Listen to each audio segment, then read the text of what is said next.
The Acuball Mini is a powerful tool for releasing myofascial contraction in your feet and mobilizing the joints. It helps for plantar fasciitis and is used by a lot of athletes and wellness people around the world. The heated Acuback is good for the initial phase of opening tight feet. After you've done that, use the Acuball Mini to go even deeper. Search for a spot. Explore the tissue in your feet. You'll eventually find an area where you are tight. When you find it, you have two choices. You can stay on the area or you can move around. Note that 85% of patients with chronic low back pain have foot dysfunction. So use the Mini and the Acuback to release your feet. As your feet work better, your knees, hips, and low back will function better as well.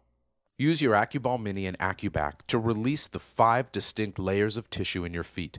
5 minutes 3 times a day does an amazing amount to improve your foot function.